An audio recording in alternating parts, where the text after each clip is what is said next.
నమస్తే welcome to our channel నేను సిరి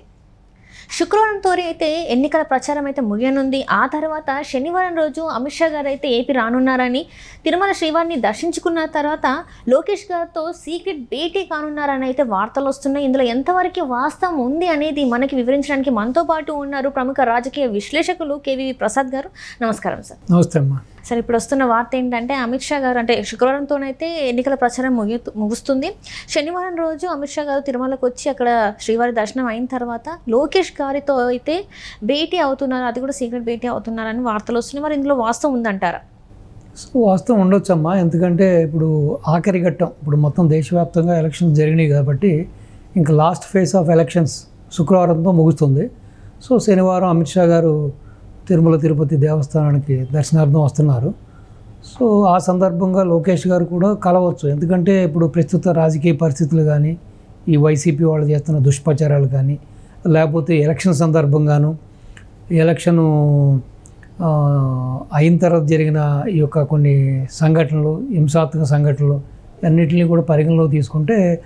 so మరింత భద్రత కోరడానికి సపోజ్ కేంద్ర బలగాలను పంపించమని ఎందుకంటే హోంశాఖ మంత్రి వారే కాబట్టి బహుశా కొన్ని సంస్కారమైన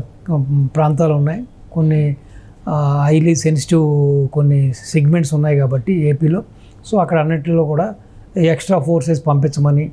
సో ఎటువంటి ఆటంకాలు జరగకుండా ఇప్పటికే అన్ని యొక్క సర్వేలు ఇటు కూటమికి అనుకూలంగా రిజల్ట్ చెబుతున్నాయి కాబట్టి సో ఎటువంటి అయినా అవాంఛనీయ సంఘటనలు జరగకుండా ప్లస్ ఈ వైసీపీ నాయకులు ఎటువంటివైనా గొడవలకి దారి తీయకుండా ఉండడం కోసం సో ఫలితాలని తారుమారు చేయకుండా ఉండడం కోసం రెండవది ఇప్పుడు మీరు చెప్పినట్టుగా కొంతమంది ఈ యొక్క ఎలక్షన్ ఆఫీసర్స్ వీళ్ళు కూడా మన లోకల్ గవర్నమెంట్కి సంబంధించిన వాళ్ళు సో కొంతమంది పోలీస్ ఆఫీసర్లు కూడా ఇప్పటికీ కూడా పరోక్షంగా ఇటు ప్రత్యక్షంగాను వైసీపీకి సపోర్ట్ చేస్తున్నారు కాబట్టి సో ఎవరైనా అటువంటి యొక్క ఉన్నవాళ్ళు ఉంటే రిమూవ్ చేసి ఆల్రెడీ ఇప్పుడు ఇమీడియట్గా సిఎస్ గారి మీద చూస్తే ఆయన అంతకుముందు చాలా గవర్నమెంట్లో పనిచేశారు ఎస్పెషల్లీ టీడీపీ టైంలో కూడా బాబు గారి హయాంలో కూడా పనిచేశారు సో అప్పుడు ఈ వివాదాలకి చాలా వివాదరహితుడిగా పేరొందాడు ఆయన మరి ఎందుకో తెలియదు మరి అది సావాస దోషం అంటారు కదా కొంతమంది ఇప్పుడు మనం ఒక రౌడీతో చేరితే మనం కూడా రౌడీగా మారుతామని ఒక కేడీతో చేరితే కేడీ అవుతామని ఆ విధంగా మరి జగన్మోహన్ రెడ్డి గవర్నమెంట్లో చేరిన తర్వాత గవర్నమెంట్ ఉన్న తర్వాత ఈ వైసీపీ గవర్నమెంట్లో ఉన్న తర్వాత ఆయనకు కూడా చాలా ఆరోపణలు చాలా పుంకానుగా వస్తున్నాయి ఆయన మీద కాబట్టి ఆయన ఇమీడియట్గా మార్చాలని ఆయన మార్చకపోతే ఈ కౌంటింగ్ రోజున ఏదైనా అవాంఛనీయ సంఘటనలు జరుగుతాయి కాబట్టి బహుశా ఆయన వన్ సైడ్ చేస్తున్నాడు కాబట్టి సో అటువంటి యాక్షన్ తీసుకోమని చెప్పడానికో సో మరి ఈ విధంగా ఎనీవే ఇక్కడ ఇంకొక వార్తలు కూడా వస్తున్నాయంటే ఏంటి సార్ అక్కడ అంటే ఏమంటారు నార్త్లో బీజేపీ కొంచెం సీట్లు ఈసారి తక్కువ అయిపోతున్నాయి సో అందుకే సౌత్ మీద కాన్సన్ట్రేట్ చేస్తున్నారు అందుకే ఇన్నిసార్లు వస్తున్నారు సౌత్కి అని చెప్పేసి కూడా మరి వార్తలు వస్తున్నాయి మరి అందులో వాస్తవం లేదంటారా వాస్తవం అయితే ఉందమ్మా మీరు ఎప్పుడైతే చిలకలూరిపేట సభ తర్వాత ఆ తర్వాత జరిగిన పరిణామాలు తీసుకుంటే అమిత్ షా గారు ఇటు ఆంధ్రాకు వచ్చినప్పుడు మీటింగ్లో ఆయన ఏ విధంగా ఎంత అగ్రెసివ్గా వైసీపీ గవర్నమెంట్ని బ్లాస్ట్ చేశారు ఇటు జగన్మోహన్ రెడ్డిని కానీ ఇటు వైసీపీ యొక్క గవర్నమెంట్ని ఏ విధంగా ఆయన తూర్పురు పట్టారో చూసాం కదా మనం సో ఆ తర్వాత ప్రధానమంత్రి గారి మాట తీరు కూడా మారింది సో ఆ తర్వాత వచ్చిన బీజేపీ నాయకుల తీరు కూడా మారింది సో డెఫినెట్గా ఏంటంటే ఈ కూటమికి హయ్యెస్ట్ ఎంపీ స్థానాలు వస్తున్నాయి కాబట్టి ఎనివో కూటమి కూడా ఇక్కడ అధికారం రాబోతుంది కాబట్టి రాష్ట్రంలో సో డెఫినెట్గా రేపొద్దున్న మీరు చెప్పినట్టుగానే నార్త్లో వాళ్ళకి అనుకున్నట్టుగా అంత వాతావరణం లేదని చెబుతున్నారు కాబట్టి సో డెఫినెట్గా ఈ సీట్లు ఏ అవుతా ఉన్నాయి ఎంపీ సీట్లు 20 అంటున్నారు 21 అంటున్నారు కొంతమంది 17 అంటున్నారు కొంతమంది 19 అంటున్నారు కాబట్టి ఏదేమైనా కానీ సో డెఫినెట్గా ఈ స్థానం అనేది ఎస్పెషల్లీ సౌత్ తీసుకుంటే మీరు ఇటు కేరళ కానీ తెలంగాణ కానీ కర్ణాటక కానీ ఇటు ఆంధ్ర తీసుకుంటే సో డెఫినెట్గా ఈ సంఖ్య చాలా పెద్ద సంఖ్య సౌత్లో compare to all other south states so డెఫినెట్గా ఏపీలో ఏదైతే సంఖ్యాబలం వస్తుందో ఎంపీలు అది చాలా పెద్ద సంఖ్య సో కాబట్టి మేబీ అక్కడ ఏదైనా పరిస్థితులు తారుమారయ్యి సో హంగ్ వచ్చినా లేకపోతే ఏదైనా అనుకూలమైన మ్యాజిక్ ఫిగర్ రాపోయినా కూడా ఏదైతే ఈ టీడీపీ కూటమికి వచ్చే ఈ ఎంపీ సీట్లు ఉన్నాయో ఇవి చాలా కీలకంగా మారనున్నాయి. కాబట్టి వాళ్ళ వైఖరిలో మాట మారింది, వాళ్ళ చేతలు వాళ్ళ మాట అంతా కూడా మార్పు వచ్చింది. సో డెఫినెట్గా మీరు చెప్పినట్టుగా అది కూడా ఒక పాయింటే. బట్ ఎలక్షన్ అయిపోయింది కాబట్టి ఇంకా ఇక్కడ పెద్దగా వ్యూహం చేయడానికి ఏమి ఉండదు కాబట్టి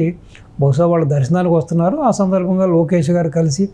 ఇక్కడున్న జరుగుతున్న పరిస్థితులు ఈ రోజున ఏ విధంగా అయితే ఈ వైసీపీ నాయకులు, ఈ సకల శాఖ మంత్రి కానీ, కొంతమంది సీనియర్ మంత్రులు కానీ ఏ విధంగా వాళ్ళు ఈ కూటమిని విమర్శిస్తున్నారు,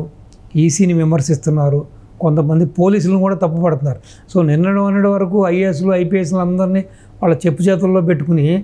సో ఏ విధంగా వాళ్ళు అధికారం చెలాయించారు, ఏ విధంగా అక్రమాలు, అన్యాయాలు, దౌర్జన్యాలు పాల్పడ్డారు మనం అందరం చూసాం.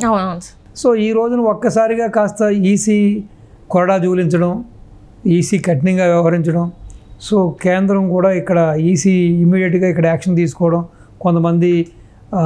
ఏకపక్ష నిర్ణయాలతో వైసీపీ కొమ్ము కాస్తున్న అధికారులను కూడా మారుస్తున్నారు. కాబట్టి ఒక్కసారిగా వీళ్ళకి ఒక దుగ్ధ మొదలైంది, ఇప్పుడు బాధ మొదలైంది. సో నిన్నటి వరకు ఏంటంటే వీళ్ళు ఆడిందే పాట పాడిందే పాటగా ఉంది. సో వీళ్ళని అడిగిన నాదుడు లేడు, వీళ్ళని ప్రశ్నించిన నాదుడు లేడు. సో ఈ రోజున కాస్త యాక్షన్ తీసుకోవడంతో వీళ్ళ పప్పులు ఉడకట్లేదు, ఇక్కడ వీళ్ళ వేషాలు పారట్లేదు. సో కాబట్టి నిన్న కూడా మీరు చూస్తే సకల శాఖ మంత్రి గారు సజ్జల గారు ఏంటేంటో మాట్లాడతాడు ఆయన. సో అర్థం పర్థం లేని మాటలు. సో అంటే నిన్న ఈ 5 ఏళ్ళు వాళ్ళు చేసిన అరాచకాలు ఏ విధంగా అయితే రఘురామరాజు గారిని ఇబ్బంది పెట్టారు, చంద్రబాబు నాయుడు గారిని ఇబ్బంది పెట్టారు, అచ్చెన్నాయుడు గారిని ఇబ్బంది పెట్టారు, ఎంతమంది కార్యకర్తలను పొట్టన పెట్టుకున్నారు, ఎంతమంది కొల్లు రవీంద్ర గారు కానీ ఈ విధంగా చెప్పుకుంటే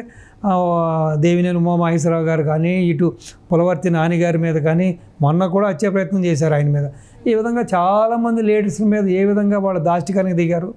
ఏ విధంగా ఇబ్బంది పెట్టారు, ఏ విధంగా అక్రమ కేసులు పెట్టి హత్యానేరాలు మోపి ఏ విధంగా వాళ్ళని లోపల వేశారు. సో ఈవెన్ నారా లోకేష్ గారి మీద ఎన్ని కేసులు దగ్గర 25 కేసులు పెట్టారు. సో ఈ విధంగా నిన్న మొన్నటి వరకునేమో వాళ్ళని ఖండించిన నాదులు లేడు, అడిగిన నాదులు లేడు, సో ఎదిరించిన నాదులు లేడు. కాబట్టి వాళ్ళ ఇష్టానుసారంగా ఉంది కాబట్టి సో ఆడిందే పాటగా ఉంది. ఈ రోజున ఒక్కసారిగా ఈసీ కొంచెం టైట్గా వ్యవహరించడం, ఇటు ఇవన్నీ చూసిన తర్వాత సో వాళ్ళకు కూడా కొంచెం కష్టం అనిపిస్తుంది. ఎందుకంటే మరి ఇన్ని రోజులు వాళ్ళకి అదుపు లేకుండా పోయింది కాబట్టి. సో కాబట్టి ఇది క్రిటికల్ సమయం కాబట్టి లోకేష్ గారు కూడా కలిసి ఇక్కడున్న వాస్తవ పరిస్థితులు, జరుగుతున్న పరిస్థితులు, వీళ్ళు మాట్లాడుతున్న మాట తీరు, సపోజు ఈ ఓడిపోతున్నామనే ఫ్రస్ట్రేషన్లో ఏదైనా దాడులు దిగుతారా, ఈ బ్యాలెట్ బాక్స్లు ఏమైనా ధ్వంసం చేస్తారా, లేకపోతే ఈ పోలింగ్ బూత్లో అటాక్ చేస్తారా. కాబట్టి అదనపు బలగాల్ని, సాయుధ బలగాల్ని కేంద్రం నుంచి పంపించమని కోరడానికి, సో మరి కాస్త స్ట్రిక్ట్గా ఈసీని మానిటర్ చేయమనడానికి కూడా, సో ఏదన్నా ఇవన్నీ కూడా మాట్లాడడానికి బహుశా లోకేష్ గారు కలిసి ఉండొచ్చుమా. అంతకుమింది వేరే ఉంటుంది చెప్పండి మీరు. రైట్ సార్ మరి చూడాలి మరి శనివారం రోజు ఎలాంటి పరిణామాలు చోటు చేసుకుంటా ఏంటి అనేది ఏపీలో. So thank you so much sir. Thank you అమ్మా, నమస్తే.